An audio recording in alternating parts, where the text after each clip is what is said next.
In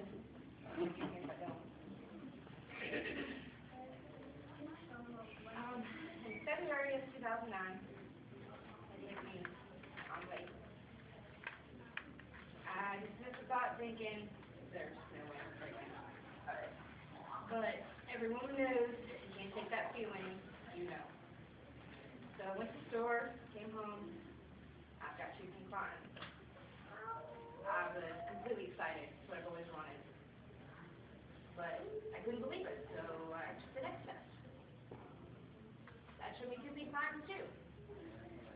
Over the next few weeks, I proceeded to buy every brand of pregnancy test I could get my hands on.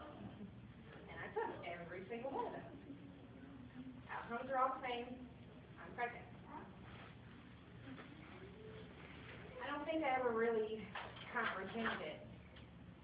Even after prenatal visits, ultrasound, hearing the heartbeat, it was something I had wanted so much that I couldn't believe it was finally happening.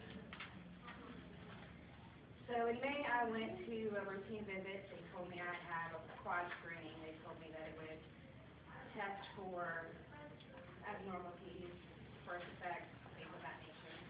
But of course, my baby was normal, so I had nothing to worry about. My doctor called me a few days later, and I had tested abnormal for Down syndrome. I had to have more testing done on a high-definition ultrasound machine in Newport News. My first thought was there's no way that I could do that. I could not raise a child with special needs. I just couldn't do it. But my mother's words were ringing true in my ear that God doesn't give you more than you can handle. Okay. And my baby turned out to have Down syndrome, then God wanted me to be that baby's mother. So I went for testing. I was excited because they also told me that I could probably find out the sex of my baby. But what I found out that day was the sex of my baby. I found out that he no longer had heartbeat. Oh. I thought they were lying because I had just heard his heartbeat a few days before. I did everything right. I had the books. I just got my crib. They took me into an office, and the woman explained to me I had two options. I could have a DNC, or I could choose to give birth. When she explained the DNC, she was pretty graphic about it, and told me that my baby would be disposed of as a medical waste. Oh. I don't need to tell you how that made me feel. I know. At that point, I knew my decision. This was my baby. There was no way my child was being disposed of. Okay. I waited until Monday, this happened on Friday, before I called my doctor. Pretty sure I was procrastinating. As long as I had my baby, I was still pregnant and they couldn't take it. So I came into Maryview, and 26 and a half hours later, my son Joshua came into the world. He was very tiny. 3.6 ounces. I had it for a few minutes, but it was very overwhelming. And for the rest of that day, I didn't want him with me. But the next morning, I did ask for him to come back to my room because I didn't want to have regrets of not holding him. And they brought him back to me and wrapped him in a blanket, and I held him for as long as I could. I held him and talked to him. Rocked him. Beautiful. This is my son. Yes. I had created this little tiny baby. Yes. This little boy being me and mom. Yes. In late November 2011, I found myself once again staring at two morphine clients. Actually, Celine was test this time. My first appointment, I didn't have an ultrasound because they said I was only about 5 weeks. They said they would wait till after the holidays. So, over the new year, I went to Pennsylvania. I started having very bad cramps, very heavy bleeding. My boyfriend wanted me to go to the hospital. I finally relented after protesting because I knew what was happening. knew there was no way to stop that. They did an ultrasound, and they came back, and the doctor just stood in the doorway, shook his head, and said, your uterus is empty. What? Not a great way to tell somebody they just lost their baby. Oh, that's true. Couldn't believe that it had happened again. I was 9 weeks pregnant, and now my second child was an angel with a brother. October of last year, I met a woman locally who lost her child to powder sugar. She kept telling me that I needed to read a book, Heaven is for Real. She kept telling me that my second child needed a name. I kind of thought that was crazy. How do you name a baby when you don't even know the sex?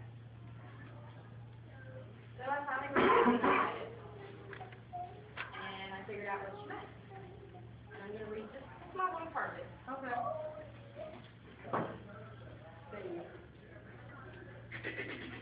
Now, Colton went on without prompting. In heaven, this little girl went up to me, and she wouldn't stop hugging me. He said in a tone that clearly indicated he didn't enjoy all the hugging from a girl. Maybe she was just happy that someone from her family was there. Girls hug. We're happy when we hug. Colton didn't seem to think.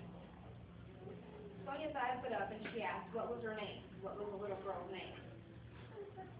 Colton seemed to forget all about the yucky girl hugs for a moment. She doesn't have a name. You guys didn't name her. Oh. And when I read that, it really bothered me that my child didn't have a name. We called him by his nickname, Baby Z, but that just didn't seem appropriate. Not right. So, like Joshua, my second child's name came from the Bible, and he became Matthew Luke. All right.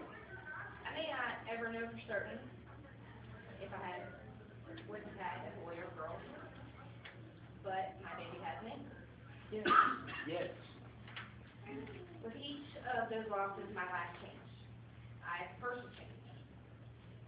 I'll never be that person that I was before I became pregnant. I'm much stronger, but I'm weaker. Up until October of last year, I didn't really talk about it. I came to the memorial every year, and that was my time to break down. I put on a happy face and went on with life, and I grieved silently. I realized now I should have taken that time to grieve the book properly. Be it doing your own time. I found groups through Facebook, through the internet, various websites, started talking to other women who understood what I felt, what I've gone through. And it finally felt good to freely talk about them and not be judged or see that look on someone's face when you tell them you have children, but they're not living. So I decided I needed to make a difference. I needed people to know they're not alone. I needed the world to know this really happens to people, and it really affects them, and it really affects people in their everyday life. Yes. So I started a page on Facebook, and it's called Angels in Heaven. Started out as just a page, support, awareness. It's approaching about 500 fans right now. I'm quite sure. I started a support group through Facebook, and there's about 45 members, and I talk to women every day. And I cry with them, laugh with them, joke with them, and sometimes just listen to them. I also started putting together keepsake bags. There's some places throughout the United States that don't even give you anything. Anybody who's lost a baby and had him here at Maryview, they do give you something tangible. You don't leave the hospital empty-handed. I've given 15 to Maryview. 5 went to the emergency room. And they were a little small. That was inspired by my niece, who came in and thought she was having a miscarriage. They ended up putting her on bed rest and it stopped it. But I thought to myself, she's going to walk out of here and all she's going to have is a folder telling her, get some rest. She also needed something tangible should something happen. I also know various women who have gone through this and may not have gotten something tangible. I'll mail them one of these bags. Because I do have one here if anybody wants to see them when we're done. But I do it to honor my children's memory. I do it to help other people. me feel good. It makes me feel like I'm making a difference.